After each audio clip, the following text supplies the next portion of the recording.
እግዚአብሔር ምስሌነ ምን ይክለነ እግዚአብሔር ልጆቹ አድርጎን እንዴት ነው አሳልፎ የሚሰጠው?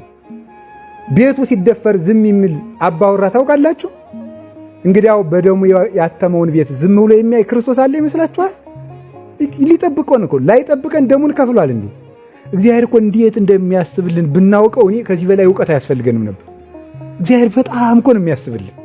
መብላት እንዳለብን ያስባል፣ መተኛት እንዳለብን ያስባል። አሁን ለዚህ እኛ የምናስብ ነው የሚመስለን።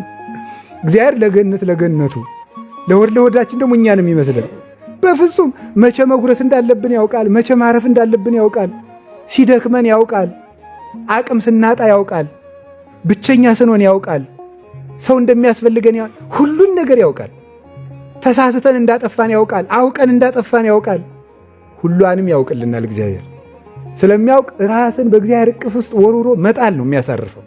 ግድፍ ላይ ለእግዚአብሔር ህሊናከ ወሁቱ ይሴሰከ እግዚአብሔር ላይ ሕፃን ልጅ እኮ እናቱ አዝላው ስትደዚህ ለሽ ብሎ ተኝቶ እናቱ ወንዙ እስከ ወገቧ ያዛት፣ እስከ ጉልበቷ ያዛት፣ እስከ አንገቷ ምንም ሐሳብ የለም መተኛት። መጀመሪያ ግን አንድ የሚፈልገው ነገር አለ። ያዘለችኝ ሰው እናቴና ሌላ ሴት ናት ነው። ይሄን ማረጋገጥ ይፈልጋል። ካረጋገጠ መተኛት ነው።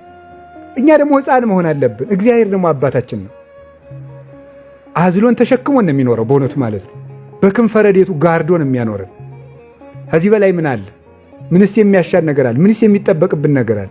ለጋስነቱን ለመግለጥስ ምን የሚገልጥበት ሌላ ምን ያስፈልገዋል? እና እግዚአብሔር በቃሉ ሞትን ያዘዋል።